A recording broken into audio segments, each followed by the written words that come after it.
চতুর্দিকে নফসি নফসি আওয়াজ, সমস্ত মানুষ চিল্লাইতেছে বাঁচাও বাঁচাও। সমস্ত নবী কান্না করতেছে, সমস্ত মানুষ আল্লাহর কাছে কান্দে, মালিক তুমি আমাদেরকে বাঁচাও। সবাই কান্না করতেছে।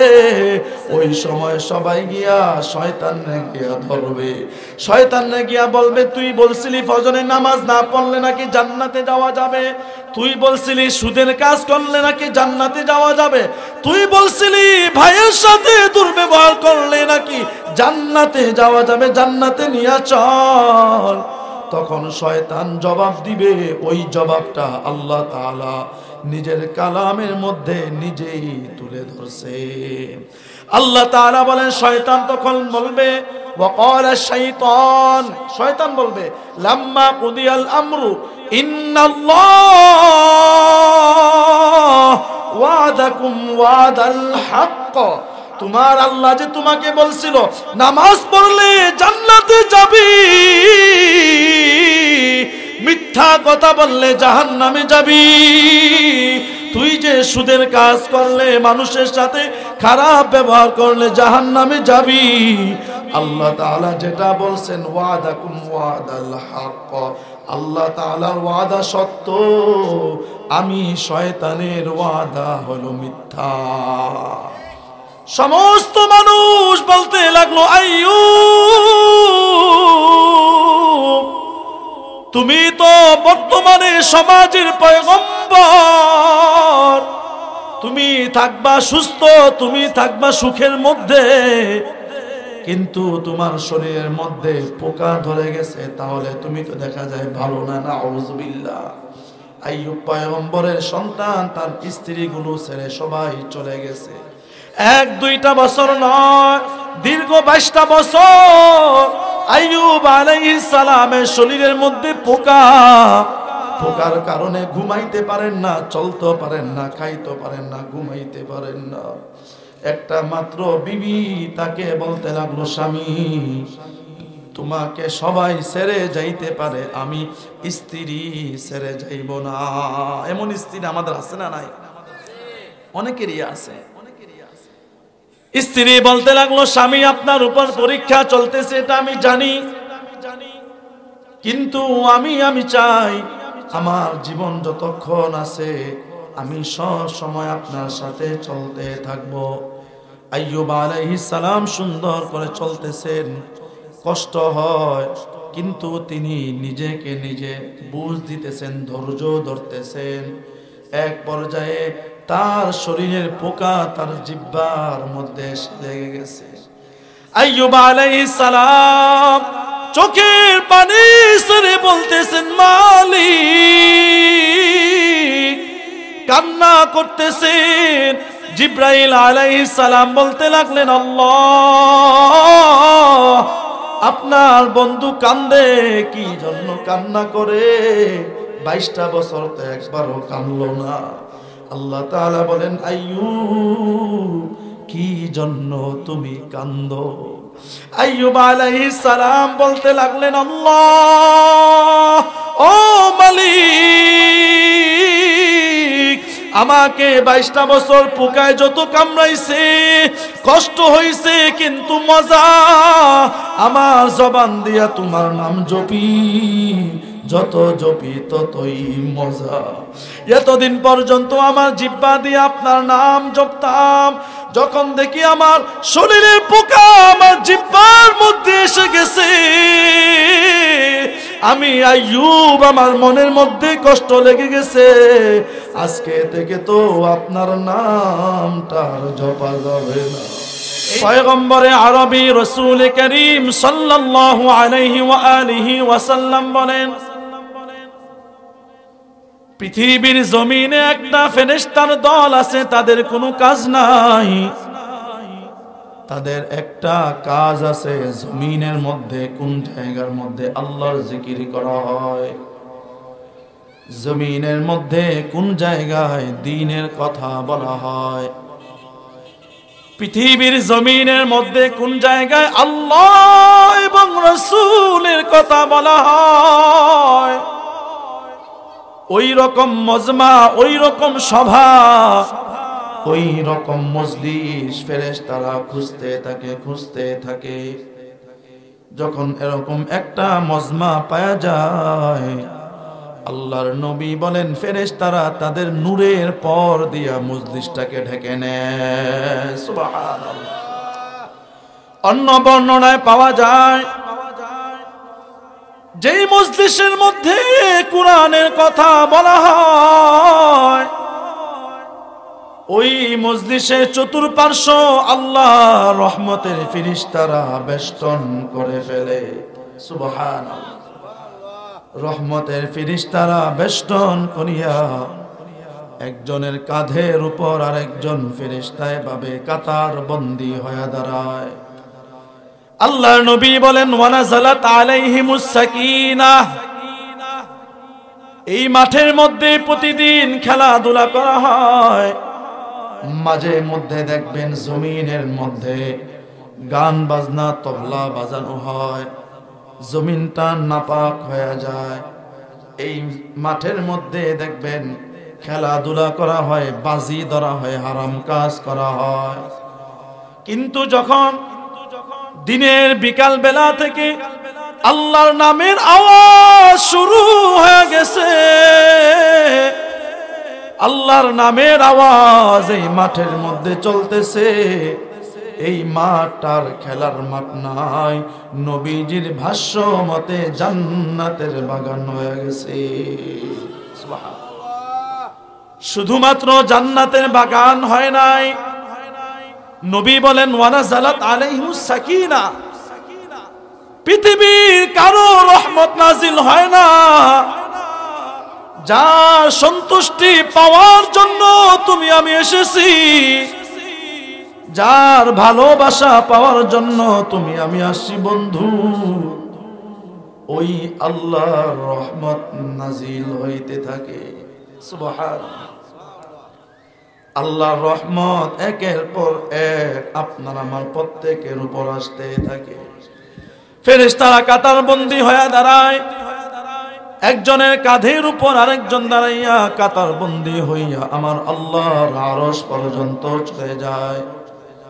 হাদিসের মধ্যে আসে ওয়াযাকারাহুমুল্লাহু ফী মান ইনদা। আপনার আমার নাম যদি সংসদ ভবনে অথবা প্রধান উপদেষ্টার একটা মজলিসের মধ্যে আলোচনা করা হয়, আপনার কানে যদি আসে, আপনার নামটা প্রধান উপদেষ্টার একটা মজলিসের মধ্যে বলা হয়েছে, কতটা ভালো লাগবে, ঠিক কিনা বলেন? মনে করেন ডক্টর ইউনূসের একটা মিটিং এর মধ্যে আপনার আলোচনা হয়েছে, আপনি তো খুশিতে বাকবাক। আল্লাহর নবী বলেন দুনিয়ার কোন জমিনের মধ্যে কুরআন এবং হাদিসের আলোচনা শোনার জন্য যদি যাও, তোমার আলোচনা, তোমার কথা পৃথিবীর কোন দরবারে নয়, পৃথিবীর কোন মিটিং এ নয়, বরং রব্বুল আলামিনের মিটিং এ আলোচনা হবে। সুবহানাল্লাহ। রব্বুল আলামিন ফেরেশতাদেরকে জিজ্ঞাসা করবেন, তোমরা এখান কোথা থেকে আসলা, কারণ কি? ফেরেশতারা তখন খুশি মনে আল্লাহকে বলবে, আল্লাহ, কেরানীগঞ্জের ইকুরিয়ার মধ্যে আরাকুল মসজিদের উদ্যোগে একটা মাহফিলের আয়োজন করা হয়েছে, আপনার বান্দারা আপনার কথা শোনার জন্য একসাথে সুন্দর করে বসছে। আল্লাহ তাআলা বলেন তারা কি জন্য বসলো? কৃষক কৃষিকাজ ছেড়ে, বাড়িওয়ালা বাড়ি ছেড়ে দিয়া কেন আসলো? রিক্সাওয়ালা রিক্সা ছেড়ে দিয়া, দোকানদার দোকান ছেড়ে দিয়া, ঘরওয়ালা ঘর ছেড়ে দিয়া কেন আসলো? ফেরেশতারা বলে, আল্লাহ তোমাকে পাওয়ার জন্য আসছে, জান্নাত পাইতে আসছে, জাহান্নাম থেকে বাঁচতে আসছে। কি বলেন, জাহান্নাম থেকে বাঁচতে আসছে কিনা? আল্লাহ তাআলা বলেন তারা কি জান্নাত দেখছে জাহান্নাম দেখছে আমি আল্লাহ কি আমার নবীকে দেখছে নাকি দেখছি কথা বলতে হবে দেখছি নাকি দেখি না আল্লাহ তাআলা সাথে সাথে গর্ব করে আওয়াজ দিয়া বলেন ফেরেশতারা শুনো তারা আমি আল্লাহকে দেখে নাই নবীকে দেখে নাই জান্নাত দেখে নাই তাহলে কেন আসলো তোমরাই তো বলছিলা আমার বান্দাদেরকে বানানোর কোনো প্রয়োজন নাই আজকে তোমরাই সাক্ষী থাকো কিয়ামতের কঠিন ময়দানে আমার এই বান্দার জিন্দেগি তামাম গুনাহ খাতা ক্ষমা করে দিব এই সুন্দর একটা সুসংবাদ শুনে আপনার খুশি না বেজার একটু জোরে বলতে হবে মুসলমান খুশি না বেজার খুশি যদি হয়ে থাকেন বেশি না মাত্র একটা ঘন্টা সময় আমি অধমকে দেওয়া যাবে নি দেওয়া যাবে আল্লাহ কবুল করেন আমি আপনাদের সামনে সূরাতুল বাকারার 208 নম্বর আয়াত কয় নম্বর আয়াত একটু কথা বলতে হবে মুসলমান কয় নম্বর আয়াত 208 নম্বর আয়াত আপনাদের সামনে তেলাওয়াত করেছি এই আয়াতের মধ্যে আল্লাহ তাআলা তার বান্দাদেরকে সতর্ক করে একটা বাণী আপনার আমার জন্য পাঠিয়ে দিয়েছেন সুবহানাল্লাহ সূরার নাম কি সূরা বাকারা কুরআন শরীফের সবচেয়ে কি বড় সূরা আয়াত নাম্বার কত 208 আল্লাহ তাআলা এই আয়াতের মধ্যে তিনি সুন্দর করে কাকে ভালোবাসেন কি বলেন আল্লাহ কাকে ভালোবাসেন এটা জানা দরকার আছে না নাই এই আয়াতের মধ্যে আল্লাহ তাআলা সুন্দর করে তার জিবরাইল আলাইহিস সালামের মাধ্যমে তার নবীর মাধ্যমে আপনাকে আমাকে জানায় দিয়েছেন আল্লাহ তাআলা বলেন বিসমিল্লাহির রহমানির রহিম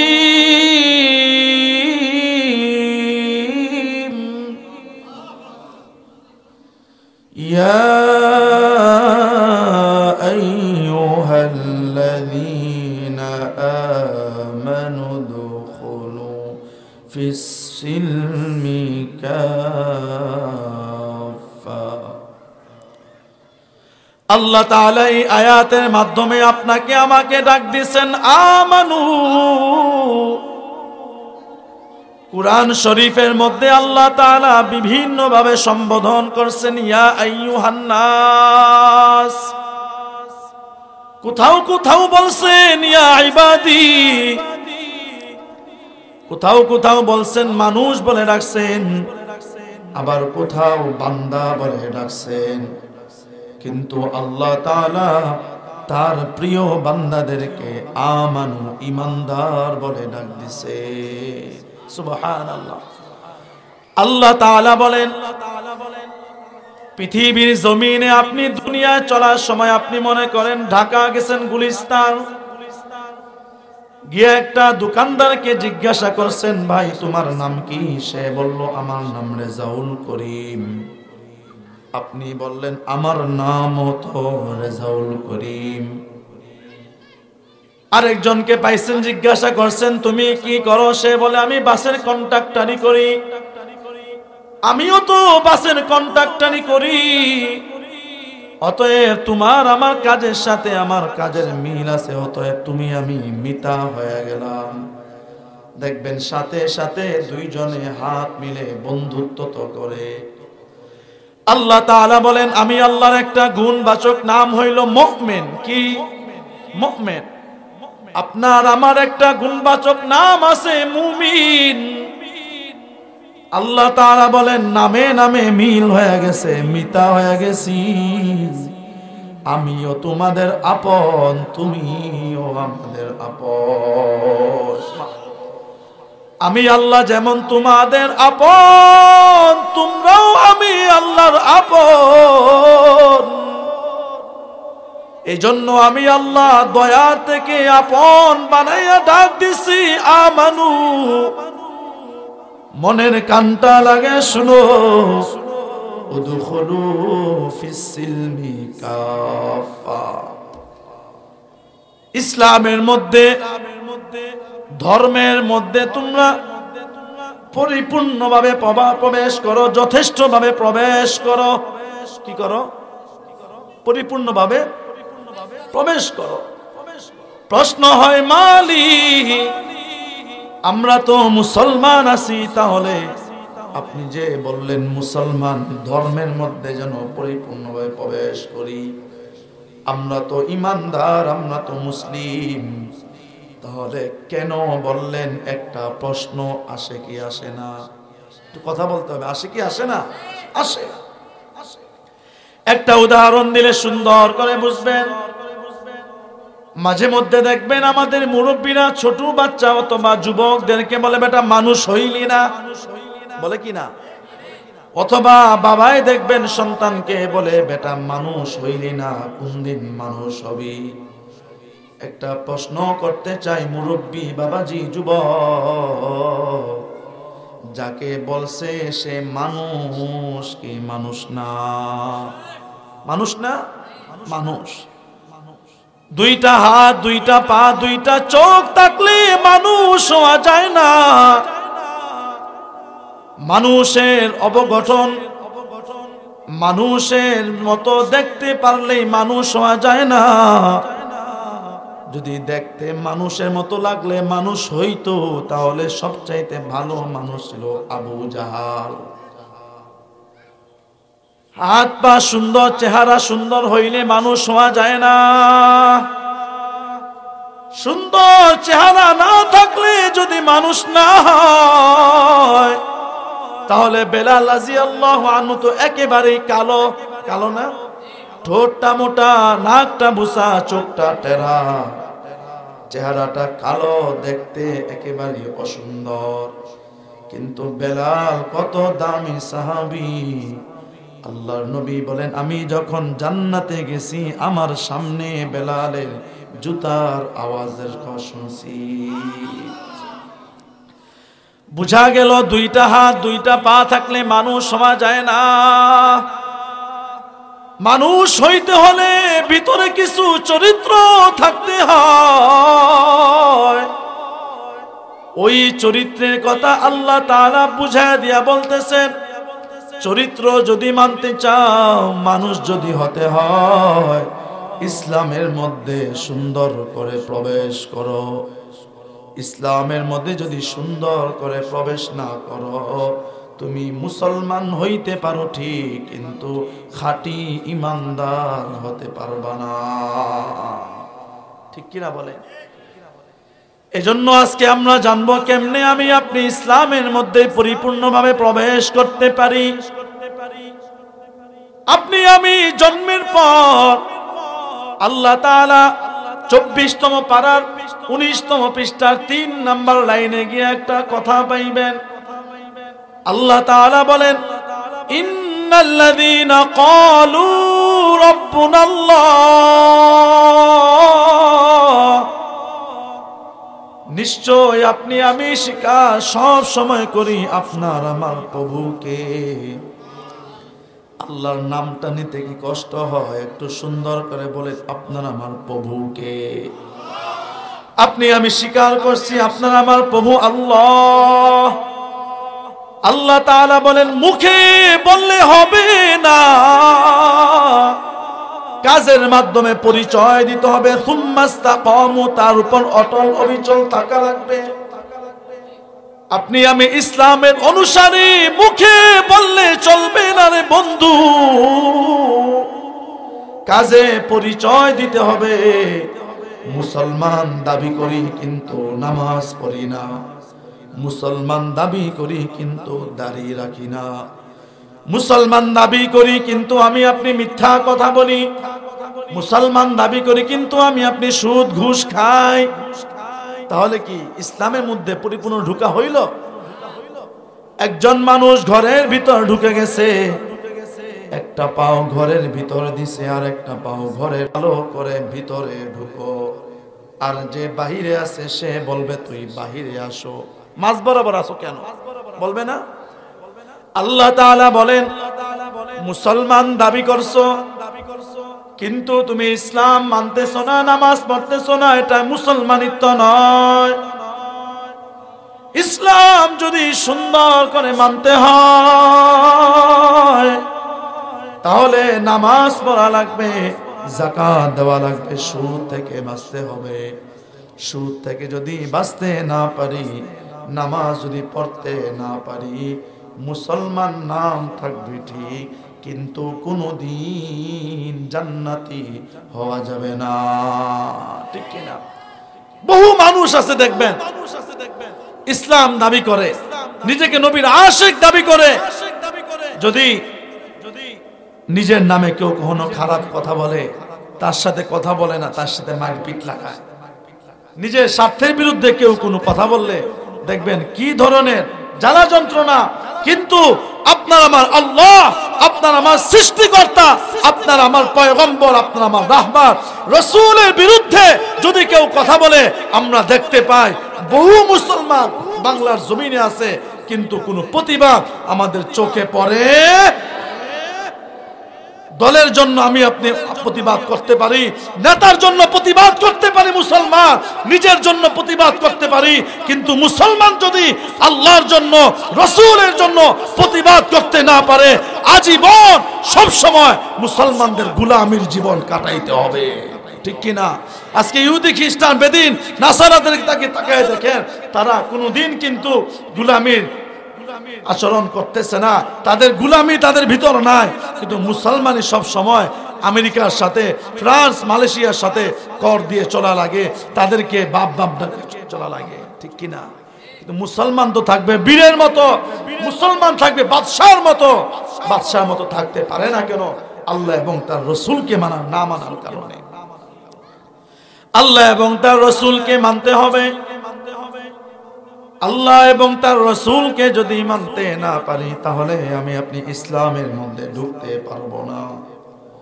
আর ইসলামের মধ্যে যদি ঢুকতে না পারি, তাহলে কোনোদিন নিজেকে জান্নাতি ভাবা সন্দেহ ছাড়া কিছুই হবে না। কেমন ভাবে ইসলামের ভিতর ঢুকতে হবে? ছোট্ট একটা ঘটনা বলি, বুঝতে পারবেন ইসলামের মধ্যে কেমন ভাবে ঢুকতে হবে। এখান থেকে একটা শিক্ষণীয় বিষয় আছে। আল্লাহ নবীজির একজন সাহাবী বেদিন ছিল, অমুসলিম ছিল, নবীজির হাতে হাত রেখে মুসলমান হয়েছে। সাহাবী মুসলমান হওয়ার পর গোপনে গোপনে সে চলে, উটের গোশত খায় না। কিসের গোশত? একটু জুড়ে বলতে হবে, কিসের গোশত? উটের গোশত খায় না। সাহাবায়ে কেরামরা লক্ষ্য করলেন, আমাদের অমুক সাহাবী ভাই দেখা যায় উটের গোশত খায় না, অতএব কি করা যায়?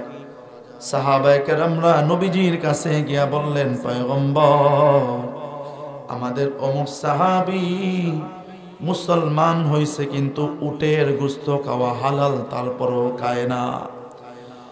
নবীজি সাহাবীকে ডাক দিলেন, ডাক দিয়া বললেন, তুমি নাকি উটের গোশত খাও না, সত্য নাকি? বলে, হ্যাঁ, উটের গোশত খাই না। কেন খাও না? আগে যে ধর্ম ছিল সেই ধর্মে উটের গোশত খাওয়া নিষেধ ছিল, এই জন্য সেই ধর্মকে কিছুটা মূল্যায়ন করে কি উটের গোশত খাইতেছ না এমন? বলে, হ্যাঁ। বুঝছেন বিষয়টা? নামাজও না, রোজাও না, হজ যাকাত কিছুই না, একটা পশুর গোশত। বুঝতে পারতেছেন? এটা পশুর গোশত। আল্লাহ তাআলা নবী বলতে লাগলেন, তুমি যদি অন্য ধর্মকে মূল্যায়ন করে উটের গোশত না খাও, তাহলে কিন্তু তুমি ইসলাম মানতেছো না। ইসলাম যদি মানতেই হয়, ইসলামের মধ্যে যে সকল গোশত খাওয়া হালাল, ওই গোশত তোমার খাইতে হবে, ওই গোশত তোমার খাইতে হবে। সামান্য একটা খাবার, সামান্য একটা পশুর গোশত না খাওয়ার কারণে আল্লাহর নবী যদি তাকে এভাবে সতর্ক করতে পারেন, আপনি আমি আজকে যারা নামাজ পড়তেছি না, যাকাত দেই না, মিথ্যা কথা বলি, মানুষের সাথে খারাপ ব্যবহার করি, এগুলো কত আগে আপনার আমার মানা দরকার, কত আগে আপনার আমার মানা দরকার। কিন্তু আমি আপনি তো মানতেছি না। মানতেছি? সবাই বুঝতেছেন? একটা গোশত খাওয়া হালাল, নবীজি সেটা শোনার সাথে সাথে তাকে সতর্ক করছেন, ওই গোশত না খাইলেও মানুষ বাঁচে। কিন্তু নামাজ না পড়লে ইমানের মধ্যে ত্রুটি হয়, যাকাত আদায় না করলে ইমানের মধ্যে ত্রুটি হয়, সেই কাজগুলো না করলে আপনার আমার কত আগে সতর্ক হওয়া চাই। এই আয়াতের শেষের দিকে গিয়ে আল্লাহ তাআলা বলেন, ইয়া আইয়ুহাল্লাযীনা আমানু দুখুলু ফিস সিলমি কাফা ওয়ালা তাত্তাবিউ খুতুওয়াতিশ শাইতান। আল্লাহ তাআলা বললেন, ইসলামের মধ্যে পরিপূর্ণভাবে প্রবেশ করো, শয়তানের পদাঙ্ক অনুসরণ করিও না। শয়তানের পদাঙ্ক কি করিও না? সামান্য ইকো দাও ভাই, অনেক কষ্ট দিচ্ছে কথা বলতে। ওয়ালা তাত্তাবিউ খুতুওয়াতিশ শাইতান, শয়তানের পদাঙ্ক অনুসরণ করিও না। কথাটা কে বলছেন? একটু কথা বলতে হবে, মুসলমানকে বলছেন। আল্লাহ তাআলা বলছেন, ওয়ালা তাত্তাবিউ খুতুওয়াতিশ শাইতান, শয়তানের পদাঙ্ক অনুসরণ করিও না। কি জন্য করবা না? আল্লাহ তাআলা বলেন, ইন্নাহু লাকুম আদুউম মুবিন। তুমি আমি আপনি নিজের পাশে মানুষটা যে জায়গা জমি নিয়া আপনার আমার জায়গা জমি মেরে দিল, তাকে আমি আপনি শত্রু ভাবি। আপনার আমার সাথে যে খারাপ ব্যবহার করলো, তাকে শত্রু ভাবি। আপনার আমার সাথে যে চিট করলো, তাকে আমি আপনি শত্রু ভাবি। আল্লাহ তাআলা বলেন, না না না, তোমার প্রকাশ্য শত্রু ইবলিস তোমার সাথেই আছে। তোমার শত্রু তোমার পিছনে লাগায় আছে বন্ধু। ওই ইবলিসকে যদি তুমি আমি আপন বানাই, তাহলে জাহান্নামে যাওয়া লাগবে। আর ওই ইবলিসকে যদি তুমি আমি শত্রু ভাবতে পারি, তাহলে জান্নাতে যাইতে পারবো। এ মুসলমান ইমানদার আল্লাহর গোলাম, আল্লাহ তাআলা বলেন, শয়তানের পদাঙ্ক অনুসরণ করিও না। নামাজ না পড়লে শয়তানের কাজ, মিথ্যা কথা বলা শয়তানের কাজ, তুমি আমি শুধু খাই সেটা হলো শয়তানের কাজ, তুমি আমি মিথ্যা বলি সেটা শয়তানের কাজ, তুমি আরেকজনের সাথে বাটপারি করি সেটা হলো শয়তানের কাজ। কার কাজ? শয়তানের কাজ করলে জান্নাতে যাইতে পারবো না, জাহান্নামে যাইতে পারবো। কথা বলতে হবে মুসলমান। একটু আগে সাউন্ডটা ঠিক ছিল, এটা রাখো। হ্যাঁ, এটা রাখো, এটা রাখো। শয়তানের কাজ করলে তুমি আমি জাহান্নামে যাব, আল্লাহর নবীর কাজ করলে তুমি আমি জান্নাতে যাব। এখন আজকের থেকে হিসাব কিতাব মিলাও, তুমি আমি জান্নাতে যাইতে চাই নাকি জাহান্নামে যাইতে চাই? কোথায় যাইতে চান? জান্নাতে যদি যাইতে হয় আল্লাহ তাআলাকে মানতে হবে, রাসূলের আদর্শ পথ মানতে হবে। রাসূলের আদর্শ মানা ছাড়া জান্নাতে যাওয়া আশা করা বোকামি ছাড়া কিছুই নয়। জান্নাতে যদি যাইতে হয় নবীকে মন থেকে মানতে হবে। নবীকে সাহাবায়ে কেরামরা কেমন মানছেন, ছোট্ট একটা ঘটনা বললে সুন্দর করে বুঝতে পারবেন। আল্লাহর নবীজির একজন সাহাবী হযরতে আবু বকর সিদ্দিক রাদিয়াল্লাহু আনহু, নাম শুনছেন? নাম কি? আবু বকর সিদ্দিক। আবু বকর সিদ্দিক রাদিয়াল্লাহু আনহুর পিতার নাম ছিল আবু কুহাফা। আবু কুহাফা একদিন নবীজির আবু বকর সিদ্দিক রাদিয়াল্লাহু আনহু সামনে বসে আবু বকরকে গালমন্দ করতে লাগলো। আবু বকর মাথাটা নিচু করে বসে আছে, কিছুই বলে না, বাবা গালি দিতেছে। এক পর্যায়ে আবু কুহাফা নবীজিকে নিয়ে খারাপ কথা বলতে লাগলো। আবু বকর সাথে সাথে মাথাটা উঁচু করে ফেলছে। মাথাটা উঁচু করার পর দেখা যায় চেহারার মধ্যে লাল, রাগান্বিত হয়ে যাইতেছে। আবু বকরের বাবা আবু কুহাফা নবীজিকে বারবার খারাপ কথা বলতেছে। আবু বকর বলতে লাগলো, বাবা আরেকবার যদি নবীকে খারাপ কথা বলো গো, তাহলে মনে রাখিও তোমাকে আমি ছাড় দেব না। তুমি বাবা হইতে পারো, তোমার কিন্তু খবর আছে। আবার যখন খারাপ কথা বলছে, আবু বকর সাথে সাথে হাতের মুঠটা শক্ত করে বাবার গালের চোয়ালের মধ্যে একটা আঘাত বসায় দিছে। সুবহানাল্লাহ। আবু কুহাফা বলতে লাগলো, তুই এটা কি কাজ করলি? এটাই কি ইসলামের মধ্যে শিখায়? আবু বকর বলতে লাগলেন, আবু কুহাফা তুমি আমাকে বলো, আমাকে মারো, কোনো আঘাত আমি করব না, কিন্তু আমার নবী নামে যদি একটা কথা বলো, জীবন থাকতে আমি আবু বকর ছাড় দিতে পারবো না। ঠিক কিনা? কারণ আমার নবী আগে, আমার রাসূল, আমার আল্লাহ আগে, আমার ইসলাম আগে, তারপরে তুমি আমি। ইসলামের মধ্যে যদি আঘাত আসে, তোমাকে আমি ছাড় দিয়া কথা বলবো না। অথচ আমি আপনি ইসলামকে মানি না, রাসূলকে মানি না, আল্লাহকে মানি না, নবীকেও মানি না, শয়তানের কথা মানি। আবার আপনাদের কাছে জিজ্ঞাসা করি, নামাজ না পড়া কার কাজ?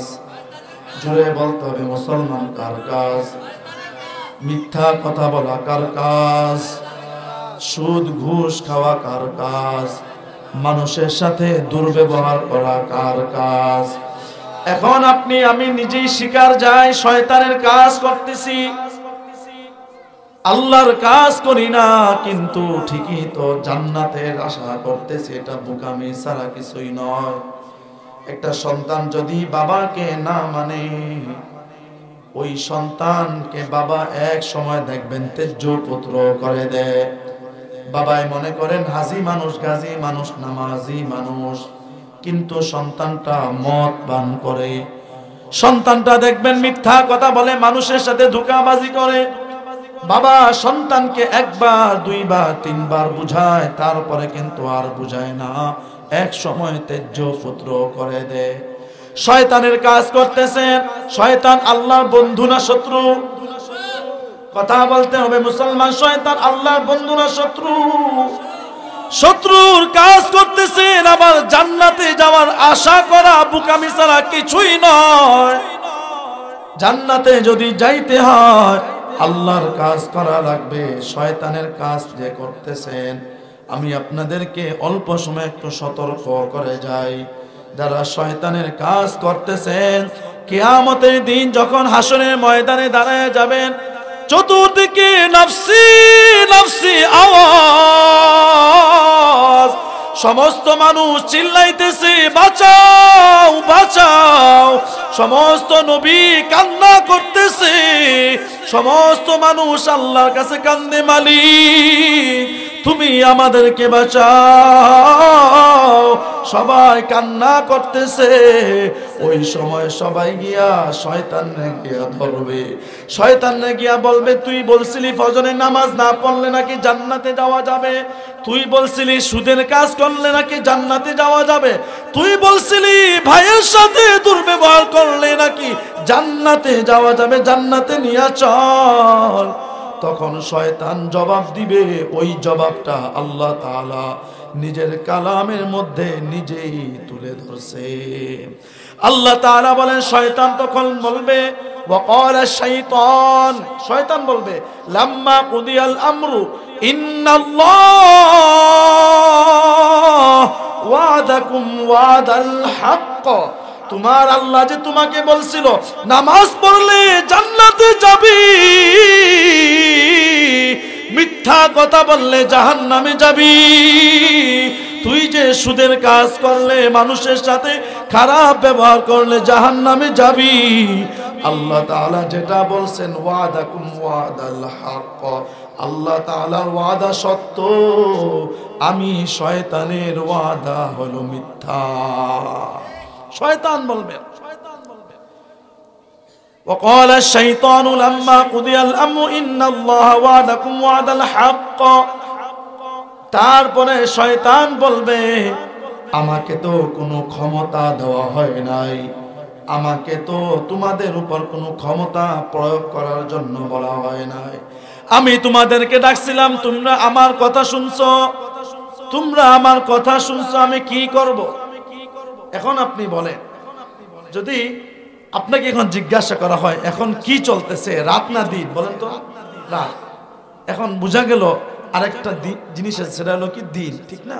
এখন শয়তানে আপনাকে ডাকছে, ফজরের সময় শীত লাগে, নামাজ পড়তে মনে চায় না, শয়তান ডাকছে। একটা হলো শয়তানের পথ, আর একটা হলো কার পথ? আল্লাহর পথ। এখন আপনি শয়তানকে মানছেন, শয়তানের ডাকে সাড়া দিছেন, বোঝা গেল আল্লাহর ডাকে সাড়া দেন না।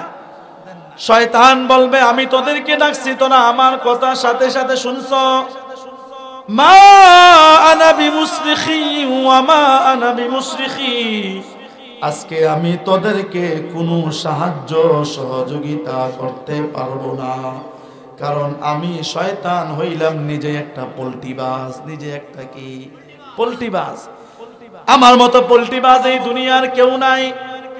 আমি তোদেরকে নিয়া এরকম সুন্দর করে খেলছি, তোরা আমার সাথে খেলছ, আজকে আমিও জাহান্নামে যাব, তোরাও আমার সাথে জাহান্নামে যাবি। এজন্য বলতে চাই বন্ধু, শয়তানের কথা শুনবো নাকি আল্লাহর কথা শুনবো? আল্লাহ এবং রাসূলের কথা যদি তুমি আমি শুনি, যেদিন সমস্ত মানুষ তোমার আমার সাথে স্বার্থপরতা করবে, যেদিন তোমার আমার সাথে সমস্ত মা বাবা সবাই তোমার আমার সাথে স্বার্থপরতা করবে, একজন মানুষ স্বার্থপরতা করবে না, তিনি হলেন আমার আল্লাহ। কে? জুড়ে বলেন না কে? 2 নাম্বার, আপনার সাথে আরেকজন স্বার্থপরতা করবে না, আপনার আমার রাসূল। ওই রাসূল, ওই আল্লাহ বলতেছে মুবিন, ইন্নাহু লাকুম আদুউম মুবিন, তোমার আমার প্রকাশ্য শত্রু হলো শয়তান। ওই শয়তানকে আর আপন বানাইও না, ইসলাম মেনে সামনের দিকে চলো। তোমার আমার শয়তানের পথে চললে বেশি টাকা আসবে। যদি আপনি খেলার মধ্যে বাজি ধরেন টাকা আছে, যদি আমি আরেকজনের সাথে সুদের ব্যবসা করি কিন্তু ভালোই টাকা আছে। যদি আপনি আরেকজনের সাথে ঘুষের ব্যবসা করি, আমাদের পুলিশের ভাইরা এখন কিন্তু একেবারেই চুপ হয়ে গেছে, ঠিক না? কারণ পকেট ভরে না, কিন্তু তারা বুঝে না বর্তমান যেই অবস্থা আছে এটাই হইল শান্তির পথ, ঠিক কি না? ঘুষ খাইবা 10,000, ঋণ থাকবে 30,000, ঘুষ খাইবা 1 লক্ষ, তোমার শরীর তোমার পরিবারের মানুষের মধ্যে রোগ ব্যাধি ডাক্তার দেখাইতে দেখাইতে মাসে লাগবে 3 লক্ষ। কিন্তু নবীর পথে যদি চলো, ইসলামের মধ্যে যদি পরিপূর্ণভাবে প্রবেশ করো, দেখবা একটা রিকশাওয়ালা কত শান্তিতে আছে, অথচ একটা বাড়িওয়ালা ঘুমের ট্যাবলেট না খাইলে ঘুম হয় না, ঠিক কি না? কারণ শান্তি দেওয়ার মালিক কে? একটু জুড়ে বলতে হবে মুসলমান, শান্তি দেওয়ার মালিক কে? শান্তি দেওয়ার মালিক আমার আল্লাহ। সুখ টাকা দিয়া কিনা যায়, শান্তি টাকা দিয়া কিনা যায় না। শান্তি যদি কিনতেই হয় আল্লাহর কাজ করে চলতে হবে।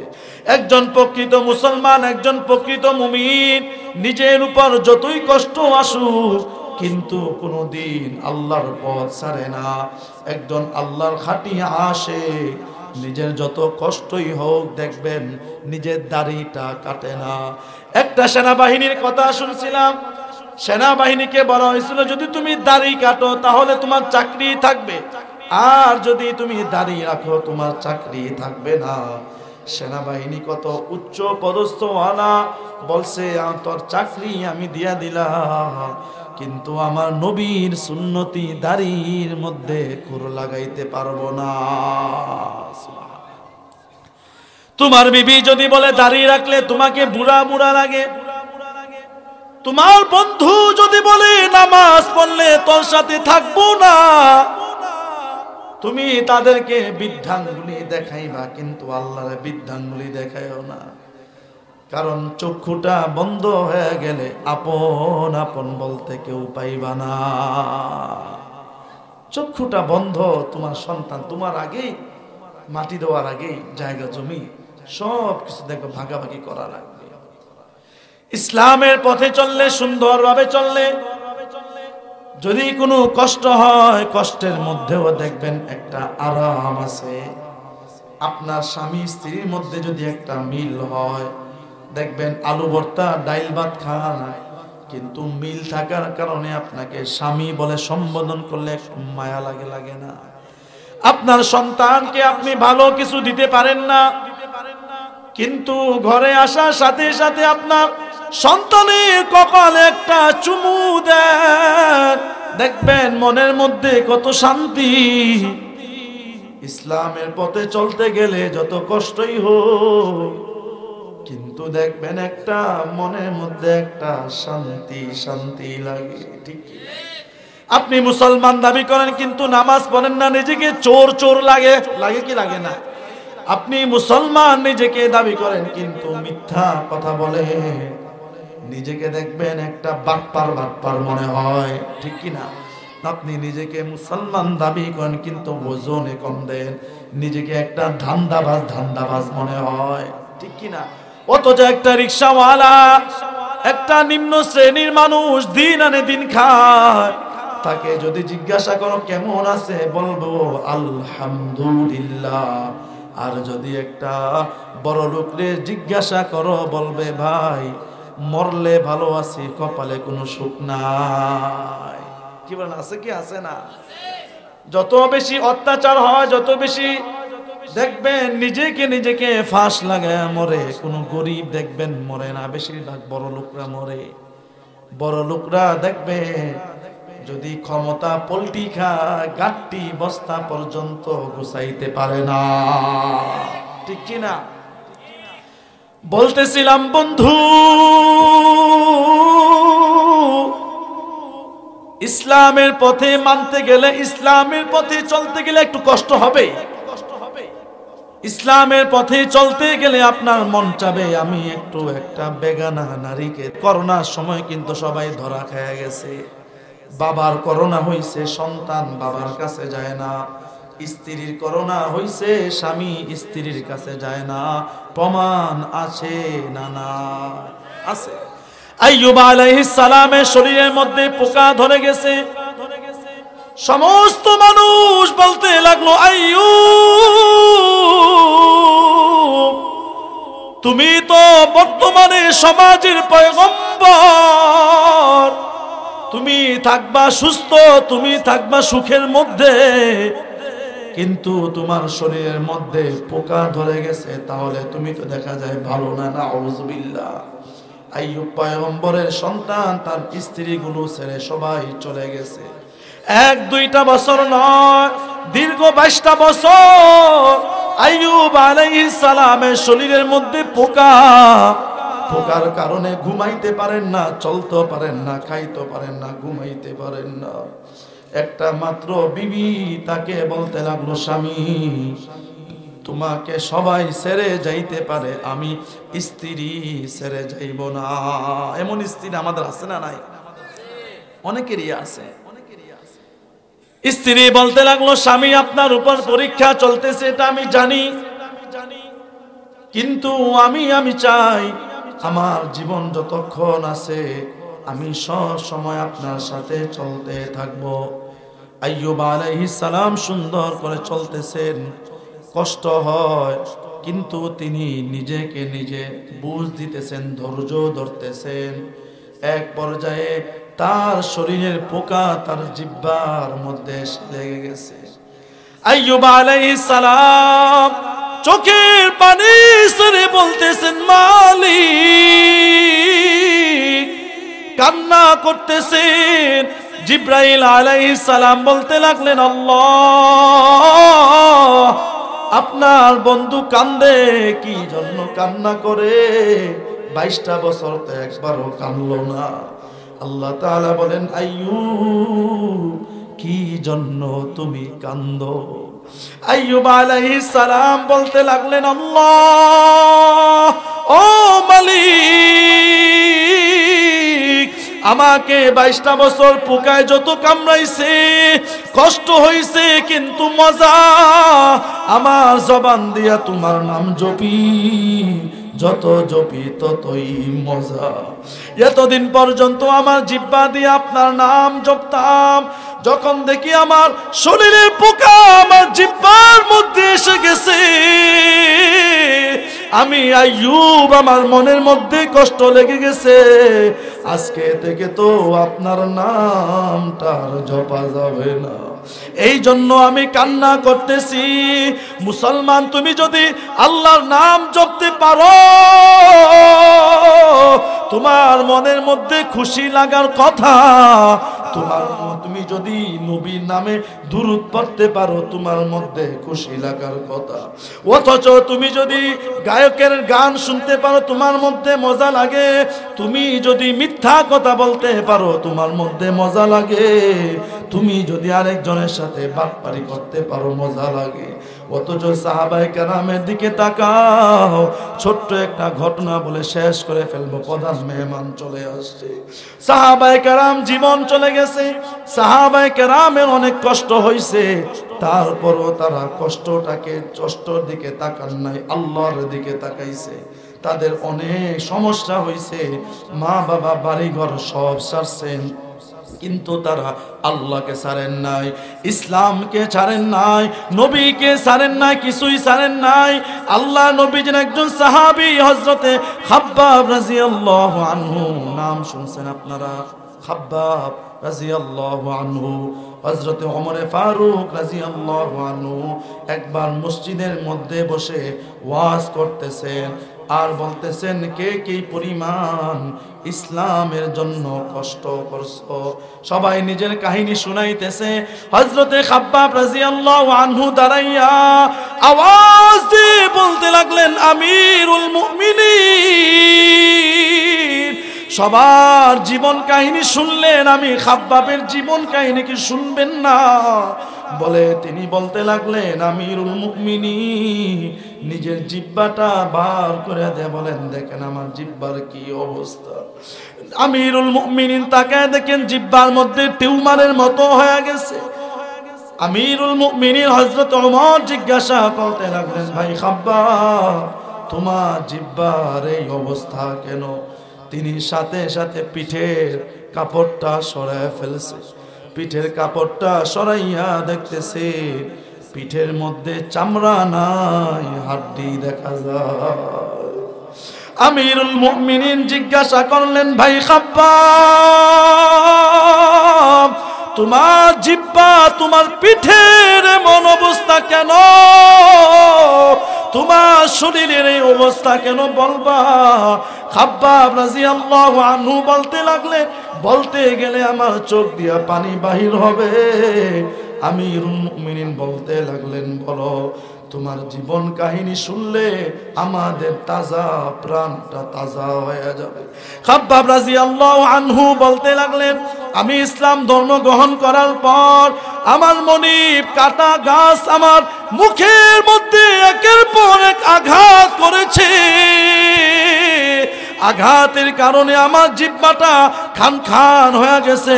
আমিরুল মুমিনিন, আমার জিহ্বার কি অবস্থা হয়েছে। আমাকে আমার মনিব আমাকে গরম উত্তপ্ত মরুভূমির মধ্যে একের পর এক টানছিল, কিন্তু আমার মনে কোনো কষ্ট নাই, কারণ ইসলামের জন্য কষ্ট করলে মনের মধ্যে একটা মায়া লাগে। মুসলমান ইমানদার, নামাজ পড়লে কষ্ট হবে, শীতের মৌসুমের মধ্যে একটা মজা, দাড়ি রাখলে অপর মানুষ আপনাকে আমাকে খারাপ বলবে, এর মধ্যে একটা মজা। এই মজা যদি আপনি আমি নিয়ে চলতে পারি, দেখবেন মরতে দেরি, আল্লাহর মেহমান কানার মেহমান হইতে দেরি হবে না। সুবহানাল্লাহ। আল্লাহ তাআলা আমাদেরকে অল্প সময়ের মধ্যে যা কিছু কথা বললাম, শীতের মৌসুম, বেশি রাত করা ঠিক হবে না, আর আগামীকাল সময় আছে, আবার প্রধান মেহমান চলে আসছেন, অল্প সময়ের মধ্যে ইসলামের